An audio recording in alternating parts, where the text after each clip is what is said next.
week we open wide the virtual stage where ideas spark and wisdom fills the page. From the UK to the land of maple trees, John and Mike bring clarity with ease. We're building meetings, webinars with might, helping you shine, your message taking flight. Whether you're new or you've done this before, Lord Zoom Live will help you do much more. We're building meetings, webinars with might, helping you shine, your message taking flight. Whether you're new or you've done this before, Lord Zoom Live will help you do much more. Thank you for joining us, we're glad you're here. Together we grow, it's loud and clear. On Zoom we connect, we learn, we grow. Welcome my friend, enjoy the show.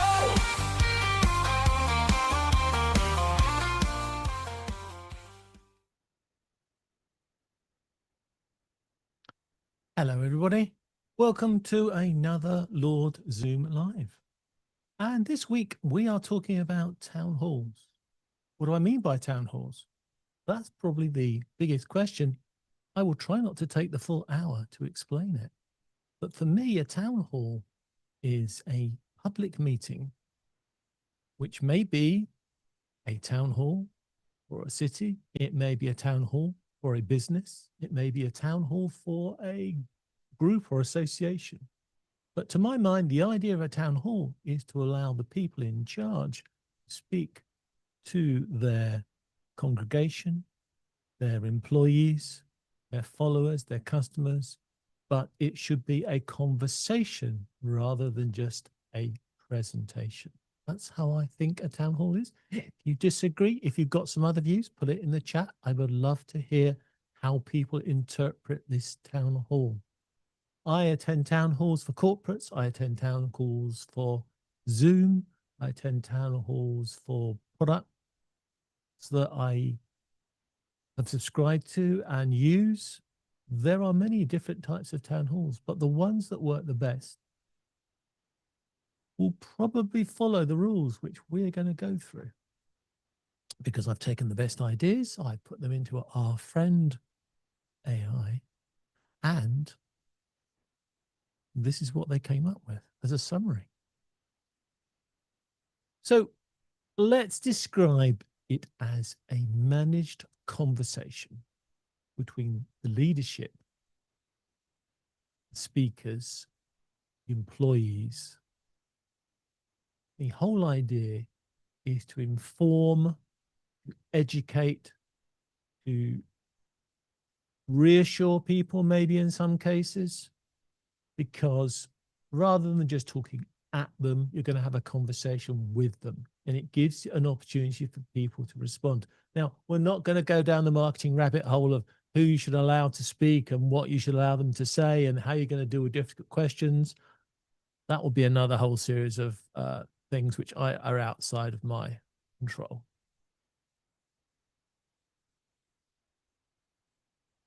So,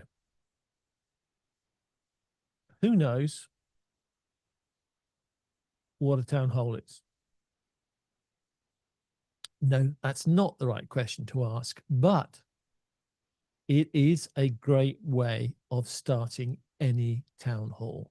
Open it with a poll. Why? Well, firstly, it shows that you've prepared something and you've not just thrown it together at the last minute. So it shows organization. Secondly, it gives you a slightly devious way of directing where the conversation could go, because what you put in your poll is probably going to lead where the conversation goes. Also, it's really useful because it gives you an idea of how active your audience are. You may have 15 people, you may have 1,500 people, but see how many of them answer the poll question, and you get an idea of who is just watching and who is prepared to be engaged.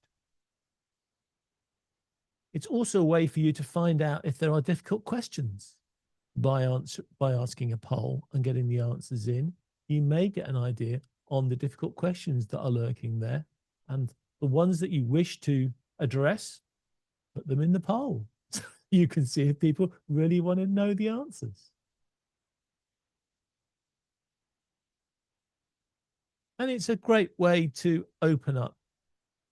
You can in Zoom and other places.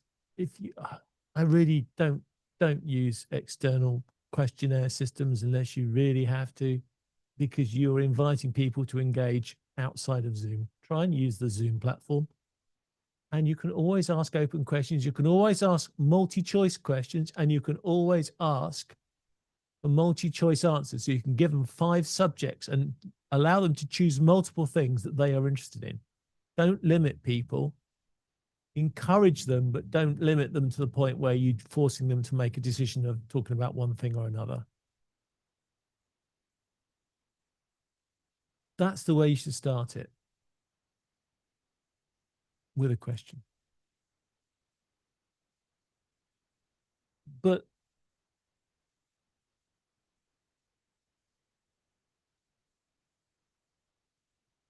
I should have done this first. But if I did it first, you would have lost the impact of the question. So I'm actually going to step backwards now and ask you a silly question. Do you think you should have a meeting or a webinar?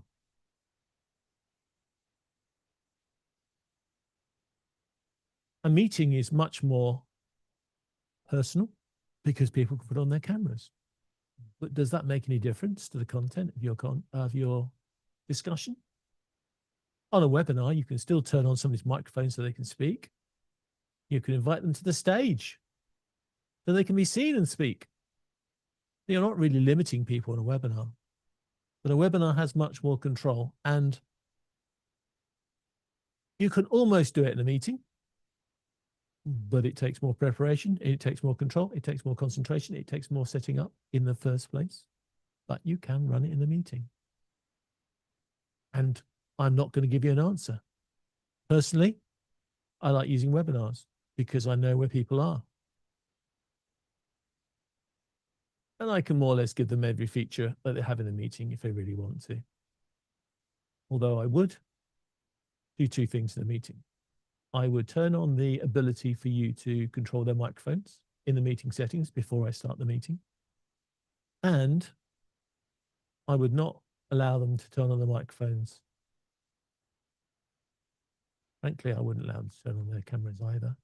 And I certainly wouldn't allow conversation except to the panelists and public. I wouldn't accept private conversations because otherwise people can start having discussions about what you're talking about without you being aware of it. And if you're not aware of it, how can you join in? So make sure all discussion is public. That might mean that your polls, you don't allow anonymous. Personally, I would, because people then feel that they can be honest if they don't think they're being watched. So in a meeting, attendees are visible. They can speak when they want to speak. They can raise their hands. You've got that group dynamic. If you want that group dynamic in the ability to view them all sitting at home talking to you or having their dinner while they're asking the questions, then that's up to you. It depends what atmosphere. Personally, I prefer the webinar. If you want to have a conversation between themselves, build some breakout room session or something. It does feel a bit more personal, but a Zoom webinar with lots of seen to be done interaction is okay. On a Zoom webinar, they're only going to see the speakers. They're only going to see the people you select. The audience is going to feel that they're watching. But if you've got Q&A, you've got questions, you've got a chat that's running, even get some people to put some questions in the chat to prime it, then you will get more interaction. If you want to turn on the cameras, you want to turn the microphones, you can do that. So you might want a meeting when you have more control and more understanding of your audience. You might want a webinar when you think there's a potential of a few hostile people in the audience. Because let's be honest, a couple of hostile people in an audience can change the dynamic unless you're controlling them well.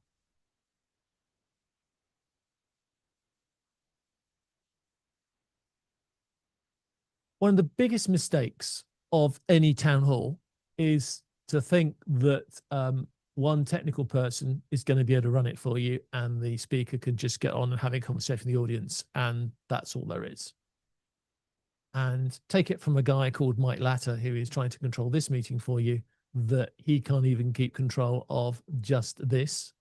And I say just this because we're going out to 5 different social media platforms, and he's got the conversation in the room, and he's just raised an eyebrow to me. So he probably hasn't realized how many social medias we are going to at the moment. The host needs to present, but the host cannot present, watch the chat, manage the Q&A, launch polls, control speakers, troubleshoot sound, manage the recording, watch the clock. I think that's most of the things you need to do when you're hosting it. And of course, managing socials, yeah, which we just talked about. There's just no way. In fact, it's really difficult for one person to do all those other jobs. And if you have got an expert, somebody who's really good at managing these things, that's fantastic. But do you want them answering the Q&A? Don't you want a member of staff who is used to answering those questions to be managing the Q&A and to be managing the chat? I would suggest you do. You want somebody managing the technical stuff, but you want a second person at least managing the chat. And if there's a lot of chat, then maybe one person's not enough. Your mileage will vary, but it is so important if you're going to have an interactive session that people feel they can interact with you and get feedback. There's no good having 150 comments come in the chat and nobody taking any notice of them. What does that tell me? It tells me you're not interested in the chat, said he, checking the chat out the corner of his eye to make sure there's nothing coming through. So you need a team. If you're going to do this seriously and you want to be impressive, you need to do this seriously. Zoom themselves have quite a few office hours where product managers will come on and do office hours. But increasingly, I will see 3 or 4 Zoomies in the background, answering the Q&A, answering the chat, supporting the speaker.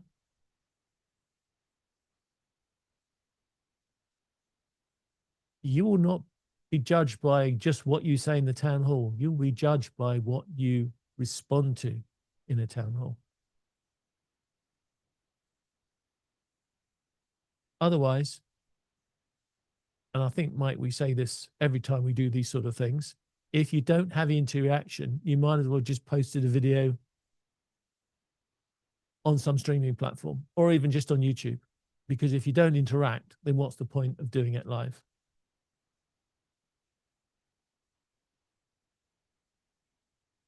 So before I bring Mike on, let's talk about the roles, and then we'll see if he's got any ideas I haven't thought of or organized here. So the first role is going to be your chairman, your leader, your whatever, your host, who can welcome the audience, explain what's going to happen, introduce the speakers. Yes, I suggest that there is a host separate to the speakers. Can control the conversation, can move between the sections, can introduce people. When they're not live to the speaker, they can be organizing what's happening in the background and working out what needs to be said next so the speaker can deal with their speaking. The next role could be the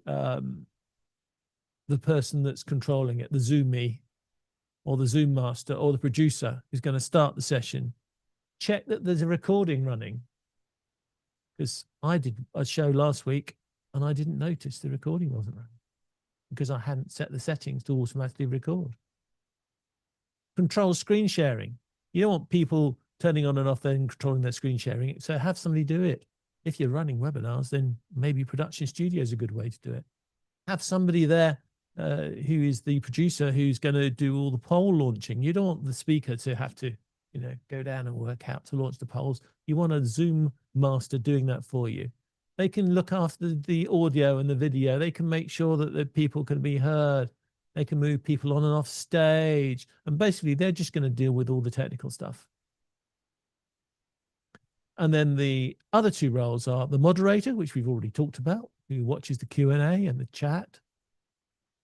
groups questions together to hand on to the speaker for answers if you want to answer live as well as answering in the Q&A, and generally manages the interaction between the speakers, the host, and the audience. And then, of course, the last role is going to be the speakers or panelists. And again, you may only have one speaker or panelist, you may have a multiple. Even for an office hours, it's really useful to have a panelist or a speaker coming in to talk about a specific issue, because that gives a focus for that particular event. Rather than just the boss telling everybody how wonderful things are, why not have one of their product managers or marketing managers come on and explain a specific topic to give the office hours more focus?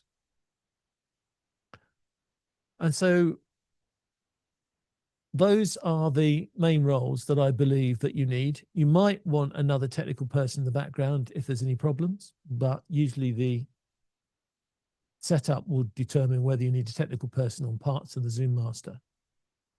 So that means that poor Mike here has been running 3 roles today. So Mike, can I ask you, does that sound a good mix? And do we need to find 3 of your mates to help you? Welcome to the show. Hi, John. Hi, everybody. Sometimes it can get overwhelming. Again, right now I'm officially, as everybody knows on YouTube, I am officially watching the chat over there. And of course, I am officially watching it on multiple YouTube channels. So I'm watching the chat on multiple YouTube channels. I did not go to LinkedIn as of yet, John, but I did notice that you're having a bit of internet issues, so everything is still moving along quite well with you. But yes, I did notice that Zoom was a little upset with your connection so far. So if everybody did notice that John was freezing a little bit, that was an issue coming because of from John's end. But yeah, as far as we've seen on YouTube, but everything is still good. And of course, Zoom resulted in going into strictly audio mode when John's video was starting to freeze there when he was having bandwidth issues, but he's back. So it was just an intermittent thing. So as far as the role is concerned, yep, we've noticed even in Zoom presentations that they're putting more staff into their product meetings, aren't they? There's more staff answering questions and interacting. Yes. Yeah, absolutely. And that's never a bad thing. What I did notice that needs to be improved, though, is that there are too much. Again, it's always good to be answering questions in chat, but again, that never makes it to the person that's actually the actual host actually answering the questions too. So you got to be careful with that. It's always good to get that on, because again, if that question got answered only in Q&A section of Zoom, it would not necessarily get into the meeting or into the webinar, or in our case, recording. it would never make it to air. Yeah. Or into the recording. Yeah, exactly. Yeah, that's a good point. That's a good point. I think when it comes to how long is a town hall going to be, I would try not to plan more than 2/3, or to be honest, for a lot of really interactive sessions, I wouldn't plan to provide content for more than half of the meeting, because if you don't leave room to interact with the Q&A, as you say, Mike, it becomes a private conversation between the person who asked the question. And we all know that it doesn't matter how mad your question is, there's going to be another dozen, 2 dozen, there could be 1,000 people out there who watching the recording would have had the same question. Right, exactly.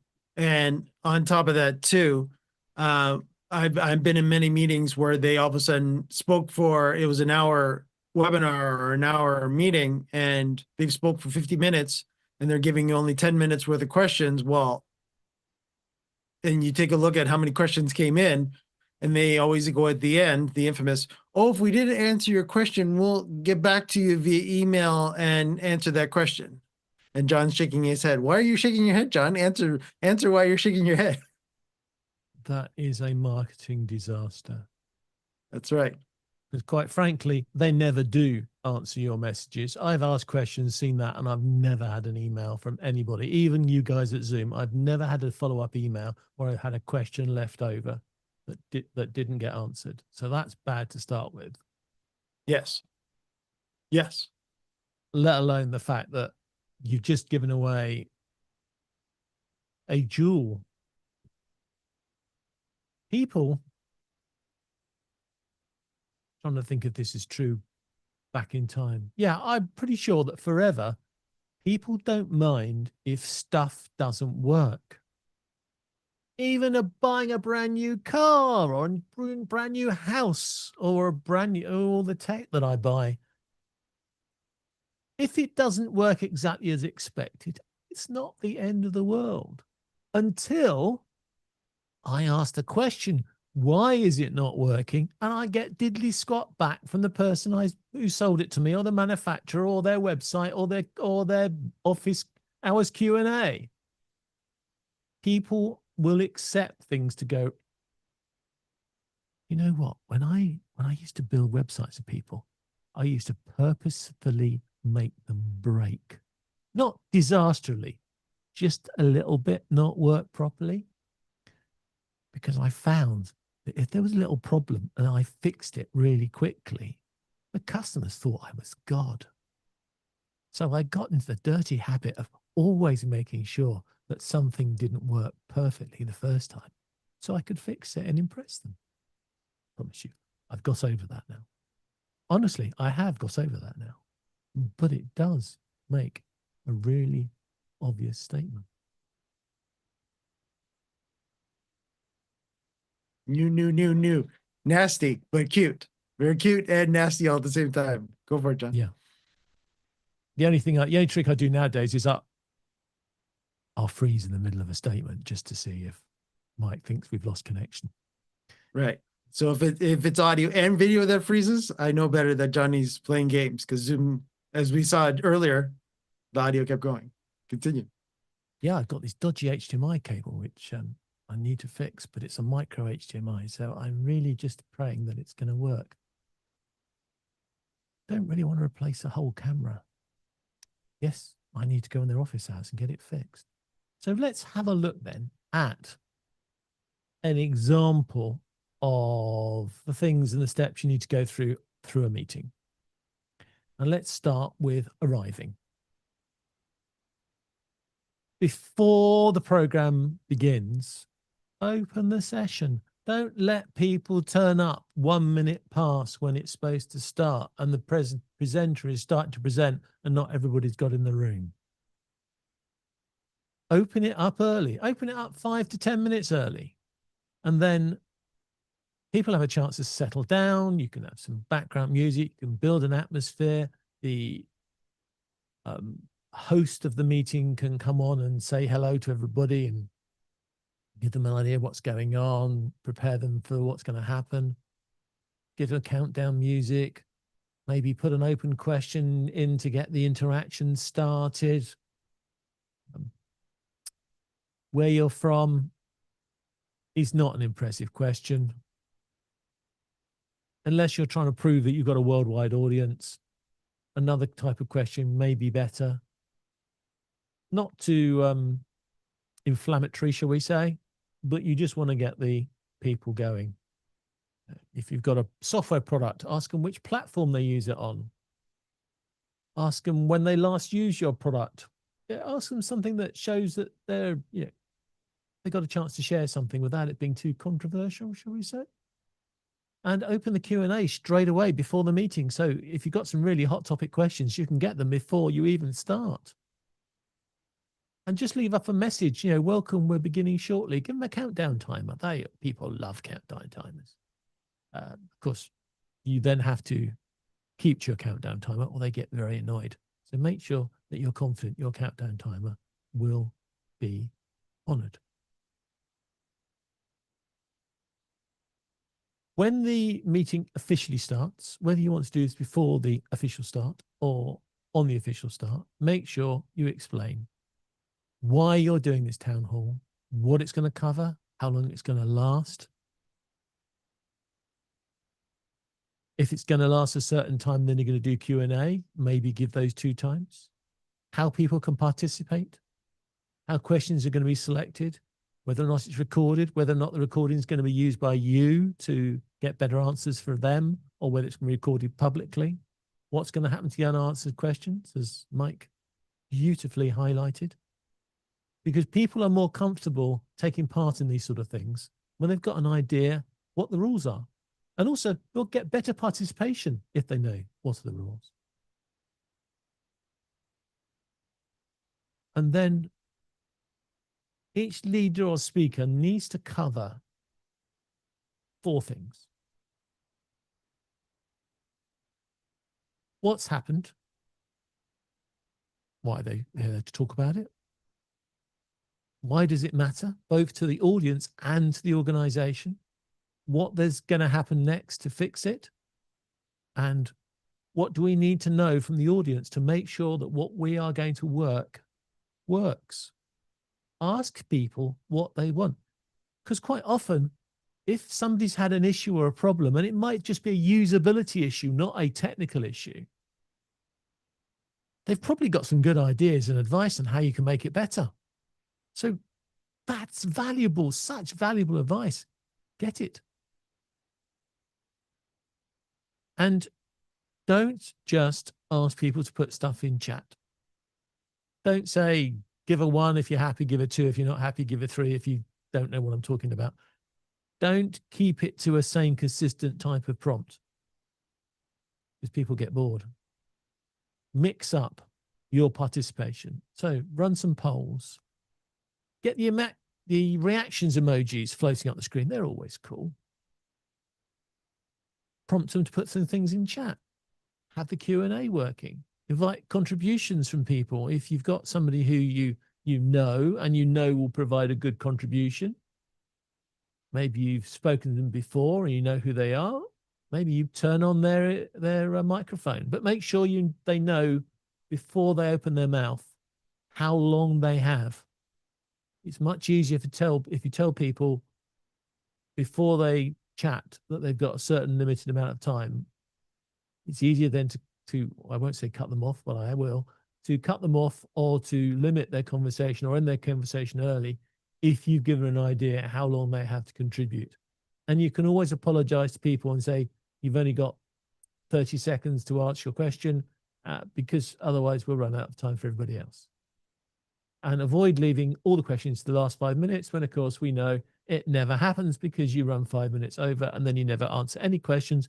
And suddenly your office hours becomes a failure. Because if you don't have a beginning and a middle and an end, you don't have any content at all. And at the end, you need commitments. And maybe even each speaker should have a commitment. If they can finish their subject in their allotted time, then they can have, as a speaker, their own commitment. What decisions have been made? Yeah, you're all looking at me be funny. That you can't make a decision unless you've had some interaction. So that's put you in a corner straight away, hasn't it? What actions are you going to agree to do? Who are the owners of that? Are you going to publicly say who's going to look after something? That's a really committed scenario. And I can feel a lot of you squirming now. You don't have to go to this level. But I'll tell you what, it makes a big difference to your audience when you do. What about the recording? Are you going to publish the recording, or are you going to be sulky and not give it to anybody? And where are those unanswered questions going to be addressed? We've already said we don't even see people answering directly to the people who asked them, but they should be addressed, and they should be addressed publicly, because this is what drives value. A conversational company makes so much progress. I believe that one of the successful features of Zoom itself is the fact that the product managers are brave enough, or maybe Eric just forces them. We'll keep that question to the side. I'm pretty sure they're encouraged. But I can tell you one thing, once you get them on a stage and they interact with their audience, and their audience doesn't eat them alive, but helps them with their projects, Zoomies love it. And if Zoomies love it running in Zoom, doing this whole process of office hours type meetings, I think that's pretty much a model for us all, that we can all do office hours meetings. And there are companies who do regular office hours meetings that I have been part of. And once they've built up an interactive group of people who are always giving them feedback, you can see they enjoy the whole process because they're getting free advice, free help, and free feedback from real customers who are really invested in their product and want the products to succeed. And that has to be worth millions to your bottom line, because it's the only way you can really get people committed, and publicly. So it doesn't just work for the people you interact with. It makes value to the business for all those people that can see what you're doing. So a typical town hall agenda may be welcome expectations, I don't know, 3 to 5 minutes. Maybe a leadership update or a product update, say, 10 minutes. And then have another session of maybe the same sort of, same sort of 10, 12 minutes to announce something specific for the product. Maybe it's a feature or a feature request that's been implemented or something along those lines. Then run yourself an audience poll, get some feedback on what else you want to do, and then have 20 minutes for questions. Mike and I were talking about this, I think, before the meeting. How much time, and I think we talked about it during this thing, how much time should you give for speeches and for content? Well, in the model that I put together, I'm saying moderated questions should be 20 minutes. So that's as long as the 2 main speeches put together. And then maybe 5 to 7 minutes for what your commitments, what your next steps will be. You officially say what your roadmap is. Oh, this is, again, it's so valuable. There are people that run office hours where they just take all the future suggestions that people have had and they do an interactive conversation with the audience, and they will then come back and say, okay, they might have somebody there from engineering who's going to make comments, and they will say, all right, well, we're going to commit to doing this, this, and this. Engineering, does that sound reasonable? If it sounds reasonable to engineering, then they make the commitment that that's what they will work forward to do. And they will report at the next office hours on whether they get it. And then leave some time at the end for closing. Don't just say, thanks, bye. Have a closing speech, have a closing summary, have a closing message. And thank the people for their participation, especially including your audience. And let them know what's going to happen next.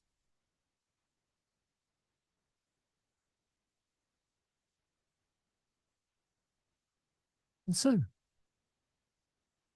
that is my outline. Do we have any questions? Do we have any comments? Mike, is there anything interesting happening anywhere? I can't see any, either gobsmacked or they're too scared to ask questions today. It's very quiet today. They're very quiet. Yes, we are getting some laughs. They're laughing at us, which is well, that's very good. normal. Yeah, that's good. That's good. They're, Okay. Yeah, but very quiet.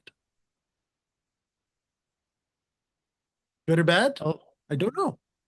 okay. Well, there's a couple of good questions I've just noticed, and guess what? I got Right. some content to answer that. Excellent.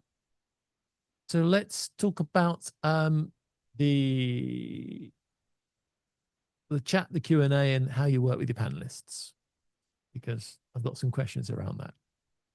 Okay. So your chat is really good for open-ended stuff, because people feel that they can just waffle on as long as they like in chat. Although there are some Q&A questions you can ask where you can give them an open field to type in, but people usually find that open questions in the chat is quite good. Also, you can get a lot of chat conversation and comments that will spiral. One person will say something and then other people will refer to that, and they will then take part and extend that conversation. So it can become a whole thread in itself. That's quite good. Conversation and comments are useful for that.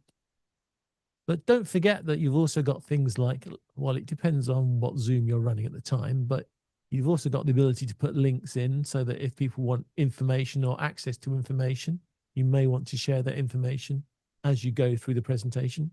Higher versions of Zoom webinars, you can put the links in the links tab. Otherwise, you might have to put it in the chat for meetings. Reactions are a good way of getting feedback. I'm just writing an app that counts reactions for people, because I've heard a lot of people commenting on it. So you can start it off and it will just, you can ask for reactions and it will count up all the people that react in the different ways and you get a score. So that's quite good. And Q&A is better for more formal questions where you want to have a formal conversation. Remember that in Q&A, you can vote up and vote down questions if you change the settings. So you can set it so everybody can see the Q&A questions, which may be a problem, but the advantage is people can vote up and vote down questions then so that you can find the ones that are most popular. It's also useful that way because then you don't get the same question asked by 17 people. You can get it asked by one person and hopefully everybody else will see it and you'll get 16 additionals to that question rather than one having lots and lots of Q&As with the same answers. And this is where having different types of Zoom can make a difference, because if your speakers who are not speaking are in a webinar scenario and you've got backstage, they could be in backstage seeing the Q&A, seeing the chat, and they could be having a conversation which nobody else can hear about what they want to converse about, what they want to cover in their situation. Your management team, your admin team who are looking at all the questions could be in the backstage area having a conversation together and therefore moderating everything and working out everything together.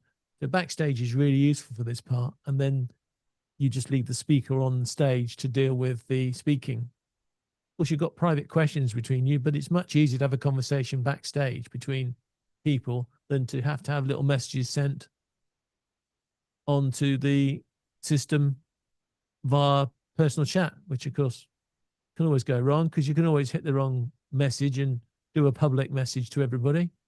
Mike and I are quite good at personal chats between ourselves, but there's been a few times when I've gone to hit the send key and I realized I've just typed it in public chat and I probably didn't want to do it the other way. I've also done it the other way where I've done something to Mike and then wondered why nobody commented, realized I'd sent a personal message to him instead of to everybody. So having the backstage is a really cool way of keeping the team together without being public, Mike, don't you think? Yeah, absolutely. Yeah, absolutely. The backstage functionality is really cool. Doing the chats, the private chat versus public chat. Yeah, that's definitely cool too. Absolutely. There's a lot of benefits to using the Zoom platform when it comes to the town halls, and it can be done in all kinds of different manners as well. And and again, we're getting a lot of good results. I'm looking at LinkedIn too. We're actually getting some happy comments coming there too, John. So yes, I was able to get in there too. And no official chat messages or questions as of yet from LinkedIn. But yeah, when it comes to chatting and such and taking questions, absolutely. The better you are interactively, especially in town hall type meetings, the better off you are. And again, John's right. You do not want to be, if it's a true town hall, you want the engagement, or it's not a town hall. Yeah. Thank you, Mike. Let's have a little conversation about polling, because polling is a slightly different experience and polling needs to be managed, because if it isn't managed, people don't take part. Ask the question, put it on a slide, then run the poll. When I've managed meetings for other people, I will quite often watch the poll answers coming in, and I will give a conversation about what the poll answers coming in is, especially if you're going to share the results at the end. Mike made a comment about the fact that it's obviously a tricky poll because the answers are coming in slowly, to encourage people that they're not late and they can still answer the poll now. There may be a particular answer that comes up really early, and then as the poll goes on, a different answer starts coming up as the most answered. And I might refer to that because it, again, giving feedback on the poll allows people to know that you're taking notice of it, and then share the results, or at least share the most commonly answered things. Make it interactive. Polls can be just as interactive as chat, and then give them to the speaker or the presenter to answer them. And it may be the master of ceremonies can give that sort of poll reaction. It may be the technical person. It depends on your team. But it's always useful for it not to be the speaker, because then you have a conversation between the speaker and the person monitoring the polls.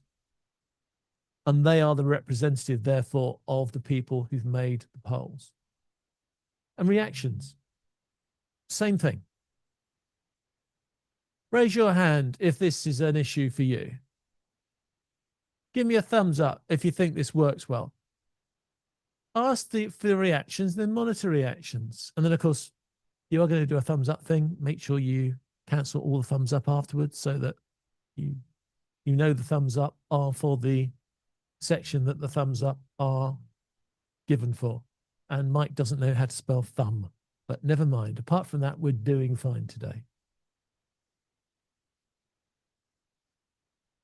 Give people a chance to find the reactions buttons the first time, because not everybody knows where the reactions buttons are. Maybe you should give them some advice on how to get it.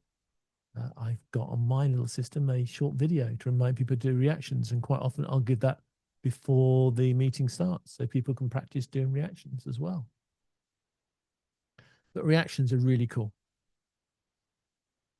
And the next thing, of course, is the what Zoom calls the pinning and spotlighting, what the rest of us call the organization of the speakers.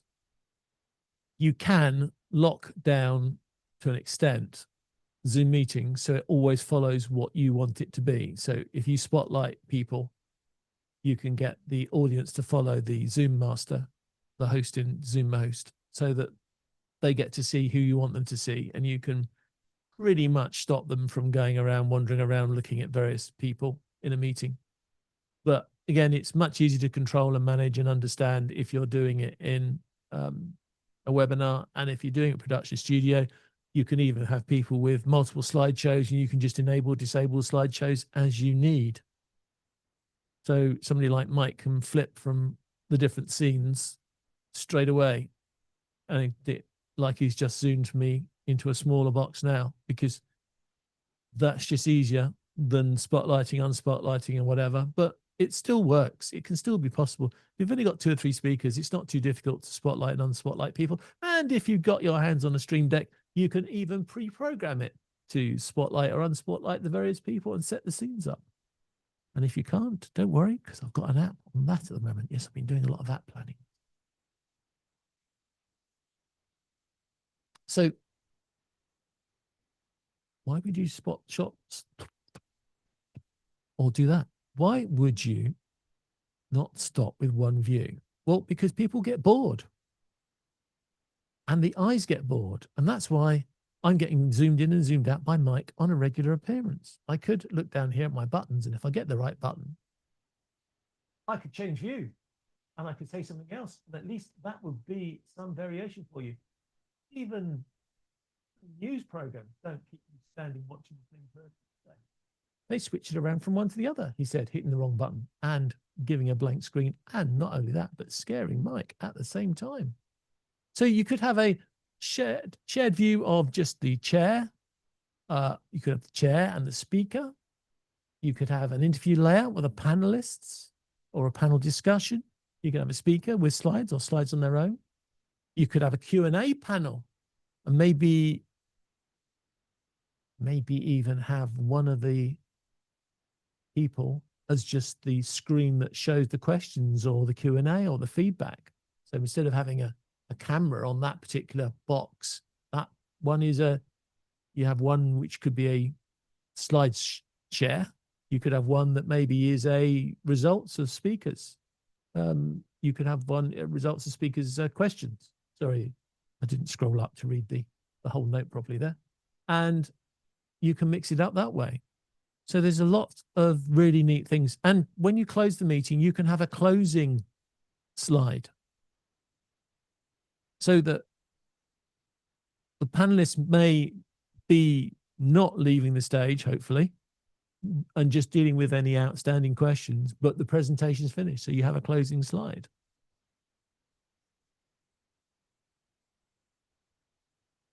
So let's just have a conversation about Backstage, because I did notice a comment about that as well. So Backstage is a really cool way to manage things from, as we've already said. But I've got a slide here about it, so I'm going to go through the contents of those ideas.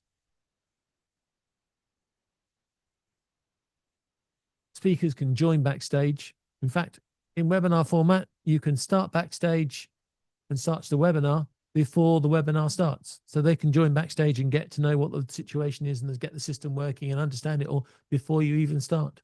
They can test their sound and their video, not in front of the audience, which is really cool. They can watch the program on the preview button and turn up the volume.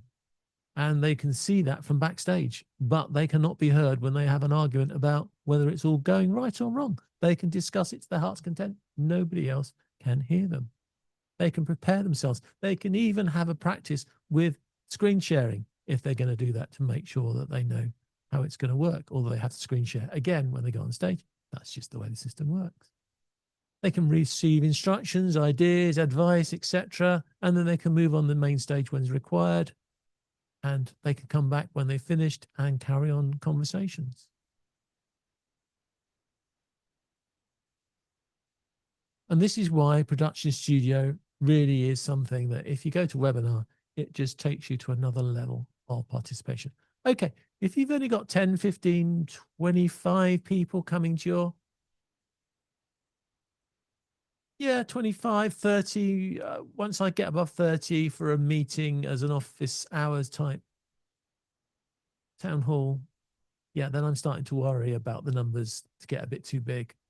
So probably at that point, I would be suggesting that people are going to go to a webinar type format. Of course, if you're going to have 30 or 40 people there, only 5 of them are going to join the conversation, then you're not worried really. But once you get to a few dozen people starting to interact, I think Production Studio is more powerful and offers better control. You've got easier way to do slides and titles. You've got easier way to control who is seen, the host, the guests. You've got easier ways to make the layout look good, and very simply in the way, Mike just clicks one button and the two of us appear side by side. And it's a scene, so he can switch between scenes far more easily than he can by adding people and removing people from spotlights. It is just an easier way to work. Doesn't stop the Q&A, the slides, and there he is now. There he is. I even know which way to press because I have to point in a mirrored way, which can catch a few people out, but I know he's that way.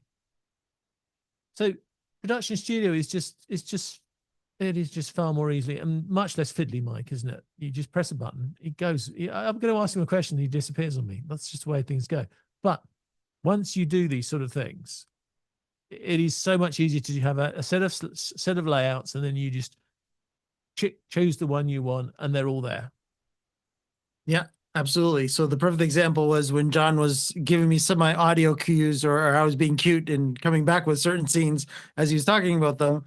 I was quickly going through the different variations that John already has pretty set up as host of the Zoom Webinar Plus, and just making sure that everybody, I know John and I keep calling it Zoom Webinar, but it's actually Zoom Webinar Plus that has Production Studio.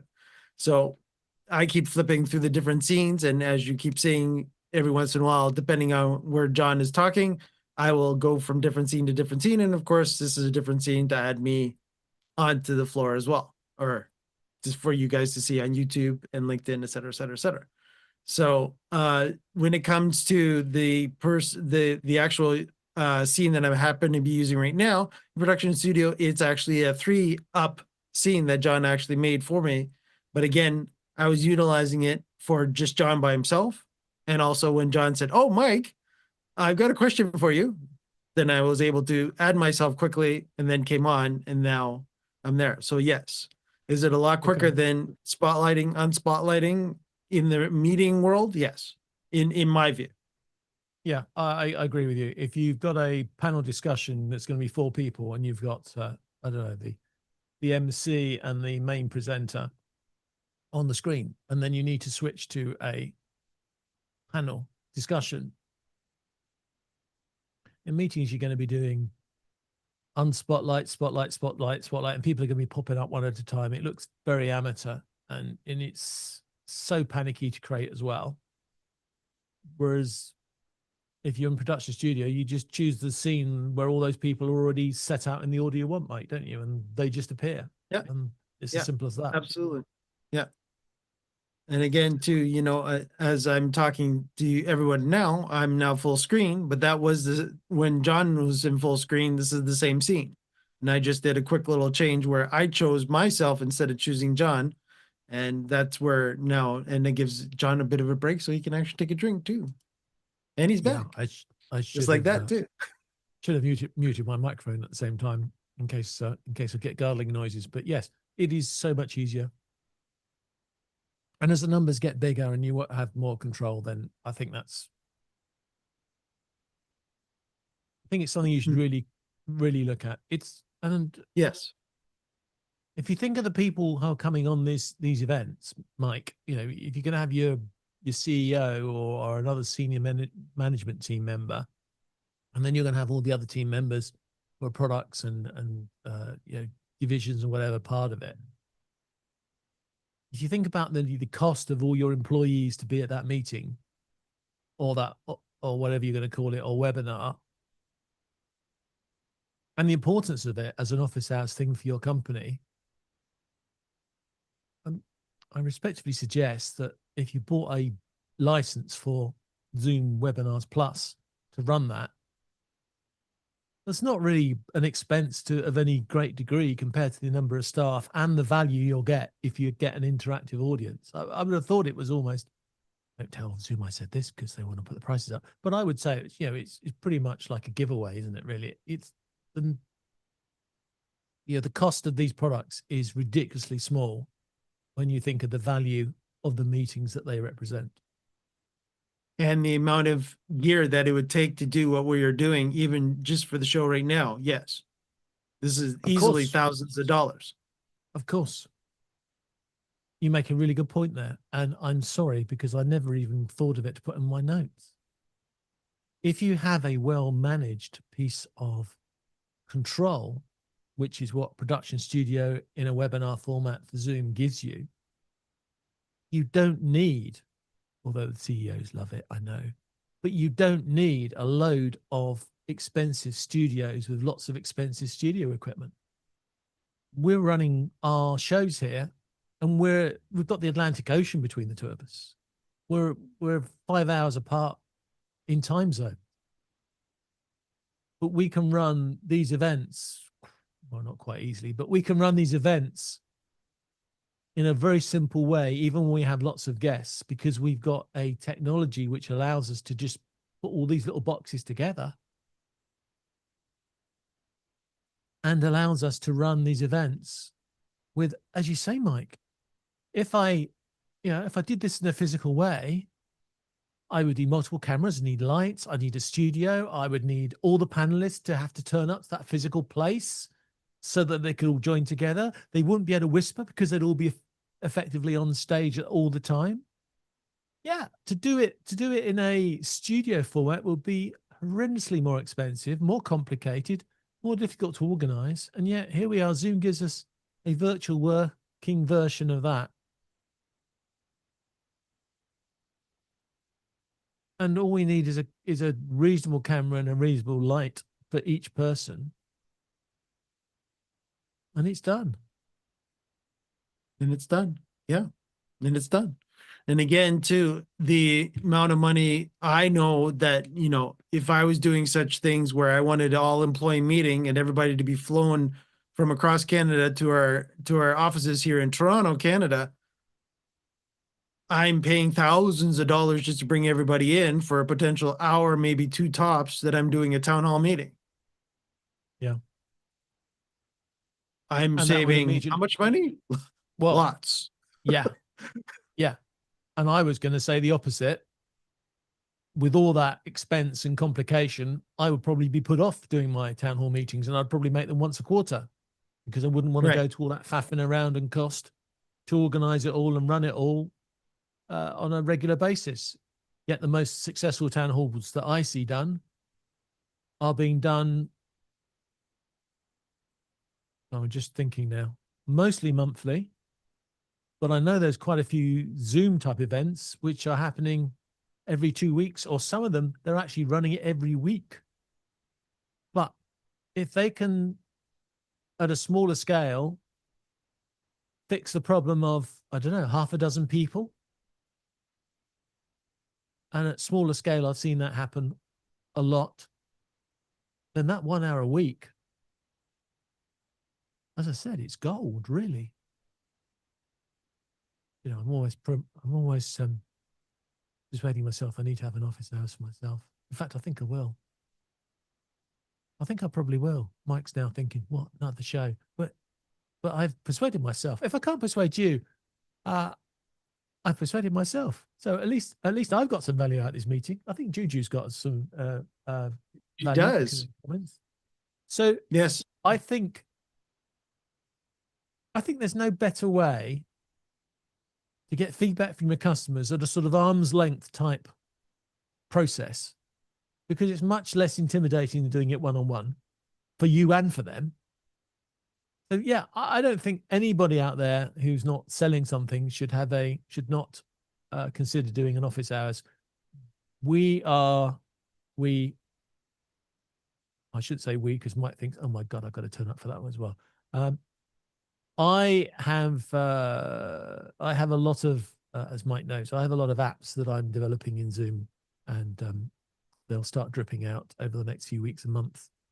And I'm thinking now that probably the best way to support them is to have an office hours for people to ask questions about them. We did have, and we are bringing back, a office hours for the Zoom forums. So there will be a Zoom forums office hours happening on a Saturday, because Mike said it would be better on a Saturday, and I agreed eventually. So that's restarting, and that will give a chance for me to look at some of the community questions on Zoom and answer them in an office hours format. Well, I persuade myself. I hope I persuaded you then. I hope I persuaded you that there is a really, really good use of Zoom to run office hours. And as we finish this, I will give you a spin-off event that you may want to have. What about a company-wide internal office hours for employees only? I know some of you do it, but exactly the same format of everything we've talked about already today would work perfectly if you want to do a private one into your organization, get feedback in your organization. Just as valuable as a public one, and probably a lot easier to manage again than, you know, people putting comments in chat or emails or a Slack channel or whatever else you use for your internal communications. Why not hold a office hours within your employee?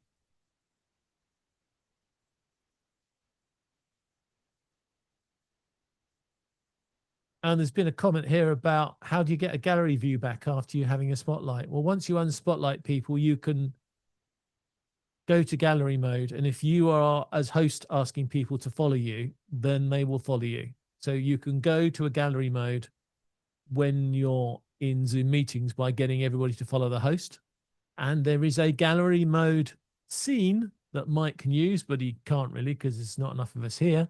But there is a gallery mode scene in Production Studio. So if you want to do a gallery mode of all the people that are on the stage, maybe at the end or for your discussion, that's also possible. Yes, it is.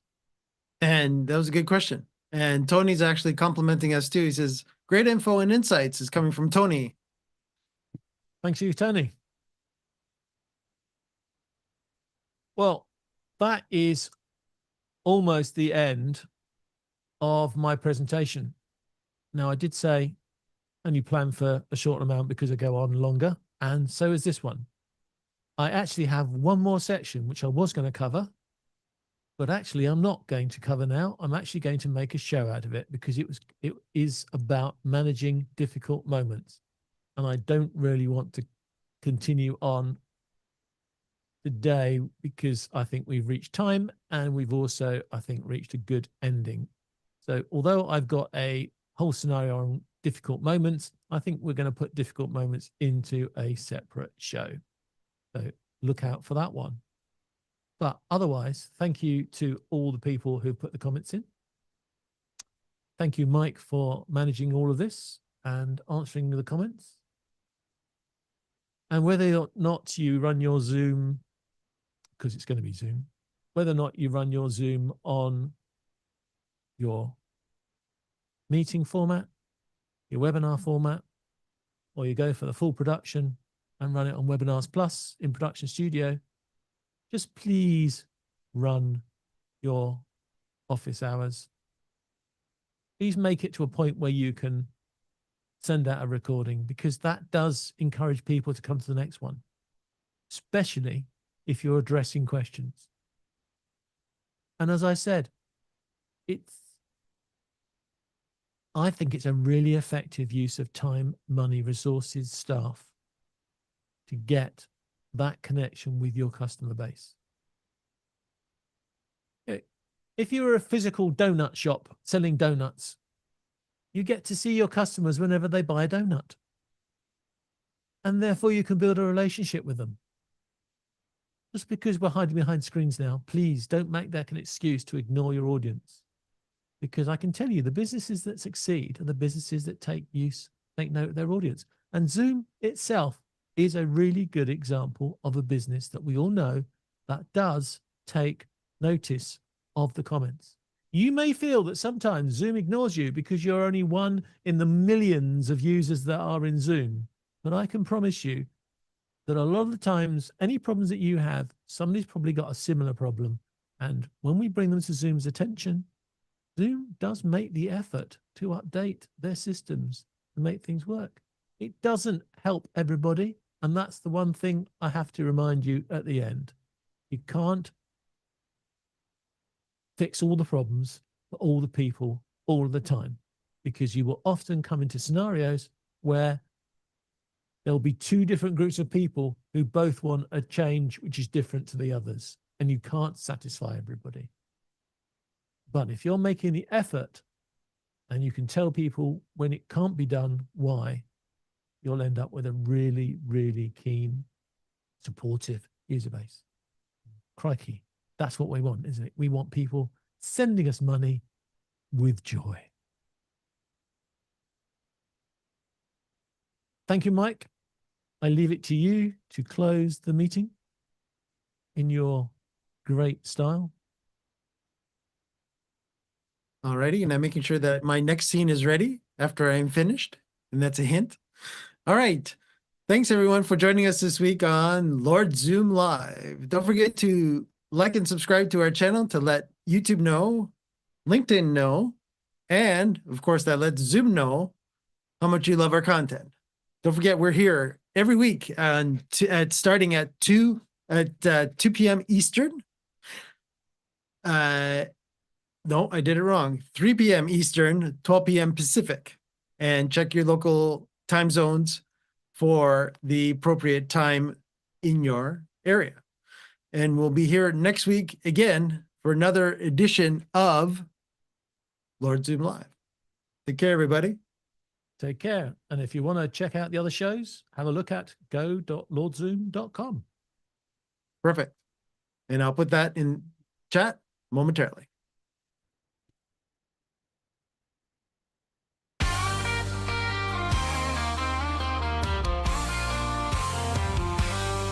Every week we open wide the virtual stage where ideas spark and wisdom fills the page. From the UK to the land of maple trees, John and Mike bring clarity with ease.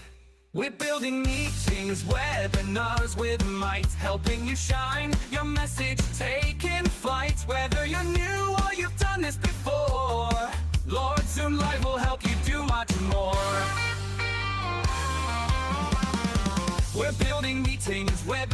might, helping you shine your message, taking flight. Whether you're new or you've done this before, Lord Zoom Live will help you do much more.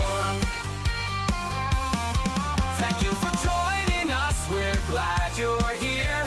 Together we grow, it's loud and clear. On Zoom we connect, we learn, we grow. Welcome my friend, enjoy the show.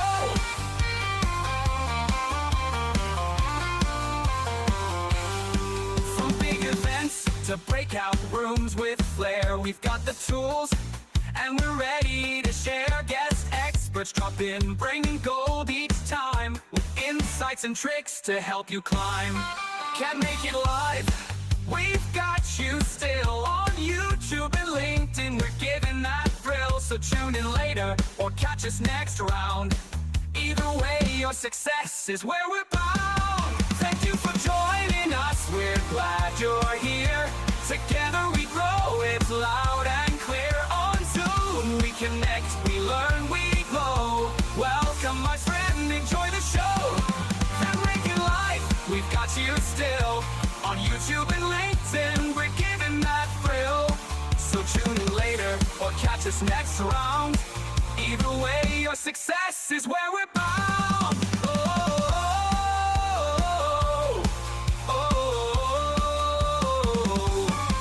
Now take the spotlight, the stage is yours. Bring your message through virtual doors. Each week we gather, and now you know you're not alone, so let it flow. Thank you for joining us, now go and shine. Share what you've learned, your voice, your time. With Lord Zoom Live, your power will grow. It's time to build your own show.